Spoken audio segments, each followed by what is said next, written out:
J'ai intitulé cette communication imaginaire, représentation et stéréotype dans la sémiotisation du mythe de la banlieue et des jeunes de banlieue. Néanmoins, en fait, ça va plus s'intéresser directement aux jeunes de banlieue et par effet rebond à la banlieue en général, mais c'est de manière plus centrale sur les jeunes de banlieue que je vais travailler, donc à la fois dans la presse et pour contraster dans un corpus en cours de constitution de littérature scientifique. J'ai juste proposé une diapo sur le positionnement théorique qui va me donner peut-être l'occasion aussi de me présenter. Donc, je suis linguiste et je travaille en analyse du discours, en sémantique, en pragmatique. Du coup, c'est un travail qui vise à lier à la fois les notions de discours, d'énonciation, d'institution de sens, doxa, sens commun et de perception, c'est-à-dire tout ce qui concerne l'arrière-plan du discours et qui est mis à profit par les locuteurs et les énonciateurs lors de la prise de parole. Ceux qui étaient au séminaire où Georges Elias Sarfati est intervenu se souviennent peut-être d'un certain nombre de choses donc, qui sont réinvesties. Également, une prise en compte de la textualité, la généricité et la discursivité, c'est-à-dire à travailler à partir de corpus constitués à partir d'enquêtes ou d'articles, et mesurer concrètement les différents apports de la matérialité discursive, à la fois en termes de textualité, comment le texte et les textes s'organisent, au niveau de la généricité, comment un texte répond à un ou à plusieurs systèmes de genre, et comment ces codes génériques influencent les formes linguistiques, et au niveau de la discursivité, c'est-à-dire comment les énonciateurs se positionnent dans un champ discursif, et quelle position, quel type d'idéologie ou de doxa ils revendiquent et ils vont pouvoir développer en discours. Et le troisième point, c'est ce qui concerne les dynamiques sémantiques, les formes linguistiques, voire la grammaire, c'est-à-dire concrètement au niveau des attestables, comment des formes linguistiques, comment des développements langagiers, de sens, mais aussi de formes, indiquent certaines spécificités de la prise de parole et du discours qui est tenu.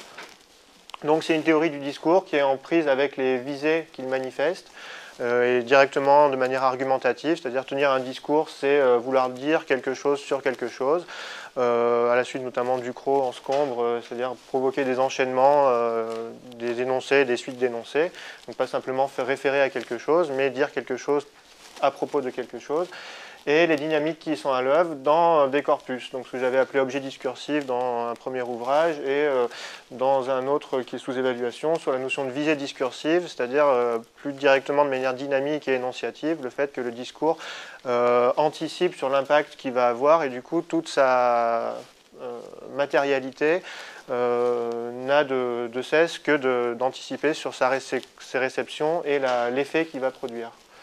Donc à la fois au niveau du sens, mais aussi à la fois au niveau des formes linguistiques, c'est ce que je vais essayer de montrer, c'est-à-dire que au niveau de la grammaire, par exemple, il y a des différences entre les corpus, entre les positions énonciatives, et ces différences ont une fonction qui n'est pas simplement grammaticale, mais qui est directement discursive et argumentative. Donc les objectifs de cette communication, c'est réfléchir sur le syntagme jeune de banlieue, concrètement, en le considérant comme intimement lié au processus de sémiotisation à l'œuvre dans la mise en discours,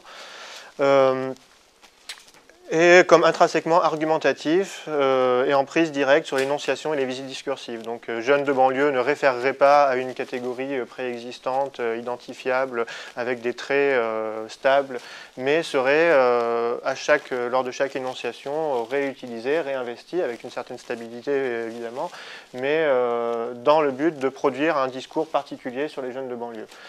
Et ce travail aussi vise à éclairer la question de la mise en discours d'une catégorie sociale, donc ici les jeunes de banlieue, de manière un peu analogique à ce que j'avais fait sur les intermittents du spectacle comme catégorie socio-professionnelle. Donc je suis en train de chercher comment on peut appeler ça, parce que Sophie Moirand a les mots événements pour tout ce qui est mai 68 ou ce genre de choses.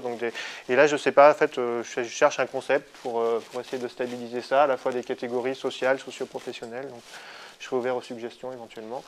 Donc en partant des attestables, et donc éviter de se heurter à l'illusion référentielle des jeunes de banlieue. Dire qu'un jeune de banlieue, c'est quelqu'un qui est jeune et qui vit en banlieue. C'est quoi être jeune? Si c'est moins de 30 ans par exemple, et vivre en banlieue, moi je suis un jeune de banlieue, enfin encore pour quelques mois. Or, si je me définis comme ça, je doute parfois qu'on puisse me reconnaître comme vraiment un jeune de banlieue. Donc, qu'est-ce qui fait qu'on a une illusion référentielle qui est normale, qui est naturelle avec l'habitude qu'on a du langage. On nous a appris que les mots renvoient à des choses, mais en fait, on se rend compte que ce n'est pas vrai, et que du coup, il y a des processus, en tout cas, de sémiotisation à l'œuvre qui permettent cet acte de référence et de croire que c'est une référence au monde. Donc, cette communication va s'articuler sur 4 points. Au niveau de la perception sémantique, essayer de définir une genre de forme perceptive autour de jeunes de banlieue, c'est-à-dire quand on parle de jeunes de banlieue, qu'est-ce que ça évoque grâce aux matériaux linguistiques. Ensuite, en discours, dire que jeunes de banlieue, c'est ce qu'on peut appeler une formule. Je donnerai la définition très rapide et dire sur quoi ça joue. Pour aller vers l'idée que jeune de banlieue, c'est plus un ouvroir à stéréotypes finalement, donc qui n'a pas vraiment un sens stable, mais plutôt un certain nombre de faisceaux de stéréotypes qui lui sont attribués, voire un potentiel de stéréotypes qui peuvent être individués de manière plus ou moins créative selon les contextes. Et du coup, rebondir après sur la question des imaginaires, des représentations et des stéréotypes autour de jeunes de banlieue. Donc la première chose, c'est au niveau de la perception sémantique, essayer de voir de manière non compositionnelle, c'est-à-dire d'écrire jeunes de banlieue non pas comme l'agrégation, enfin la somme de jeunes plus 2 de banlieue, mais évaluer néanmoins la portée de chaque élément linguistique. Notamment donc jeune. Donc jeune en tant que substantif, c'est défini dans le TLFI comme une personne peu avancée en âge, mais avec déjà une certaine stéréotypie, dans la mesure où il y a des exemples comme le vieux dans le confort et le jeune dans l'amour, donc un certain rapport au niveau de l'âge et le fait qu'il y a un certain nombre de valeurs qui sont attribuées à l'âge. Et au pluriel, renvoyons aux jeunes gens qui constituent un groupe social, une génération. Donc, par exemple, les jeunes d'aujourd'hui, les jeunes de maintenant. Donc c'est un peu la même chose que pour les jeunes de banlieue, c'est-à-dire qu'au pluriel, les jeunes va renvoyer à une certaine catégorie plus ou moins définie par la suite. Mais ces renseignements lexicographiques rendent assez peu compte de la richesse sémantique disponible par le processus de nominalisation. C'est-à-dire que certes, on parle de jeune qui est un substantif, mais on ne décrit pas le processus qui permet de passer de l'adjectif au nom. Donc le fait qu'on ait un désadjectival ou une nominalisation, ça dépend comment on prend la chose, montre qu'en fait, on va cristalliser un certain nombre de qualités de l'adjectif pour les faire incarner dans un substantif. Et jeune, en tant qu'adjectif, offre des sens variés. En particulier, jeune peut envoyer une image morale défavorable de la jeunesse, selon le TLFI par exemple, ou aussi à une inexpérience, un manque de maturité de l'action, une légèreté morale ou intellectuelle.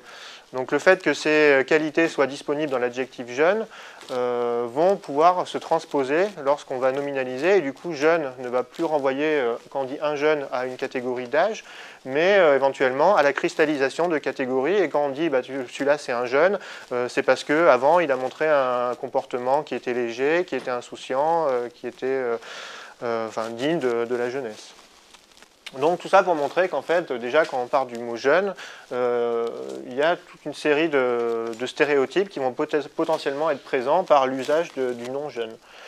Donc ensuite, la préposition 2, qui est décrite par exemple par Cadio 97 comme une préposition incolore, c'est-à-dire qu'elle n'aura pas vraiment de fonction ou de poids sémantique, qui indique normalement, en tout cas ici, la provenance. C'est-à-dire que jeune de banlieue, c'est un jeune qui provient de la banlieue.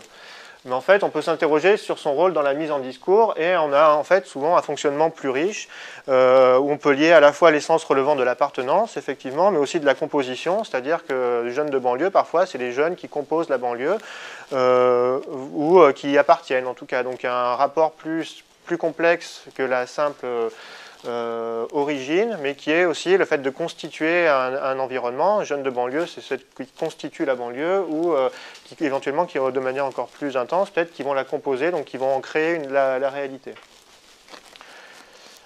Et enfin, au niveau banlieue, Béatrice l'a dit, donc je vais le rappeler juste très rapidement. Donc c'est un sens normalement géographique, une circonscription qui s'étend à une lieue hors de la ville, etc. Mais bien souvent, en fait, on se rend compte que ce sens géographique aussi va rester en filigrane face à un sens qui est déjà argumentatif, qui serait par exemple dépourvu de distinction, du bon goût prêté à ce qui vient de la ville. C'était dans les sens originels qu'on peut relever dans le TLFI par exemple. Donc quand on disait de quelqu'un qui venait de la banlieue, c'était plus par rapport à son mauvais goût par exemple, ou à le fait d'être dépourvu de distinction par rapport à quelqu'un qui vient de la ville et donc qui aurait cette distinction. Et cependant, le TLFI indique que ce dernier sens est synonyme de banlieusard. Donc on peut vraiment s'interroger sur la spécificité de banlieue au sein de ce centime, c'est-à-dire qu'on n'a pas souvent jeunes banlieusards, on a souvent jeunes de banlieue. Alors pourquoi, si c'est un synonyme, on n'utilise pas l'adjectif banlieusard? Donc c'est bien qu'il y a une spécificité aussi à banlieue à utiliser le terme jeune de banlieue. Donc cette diapo en fait avait juste pour but de montrer que les éléments qui composent jeunes de banlieue en eux-mêmes déjà ont tous un certain potentiel, une certaine axiologisation qui va rendre possible un certain nombre d'écartements par rapport à ce qui est attendu de manière référentielle sur jeunes, plus 2, plus banlieue.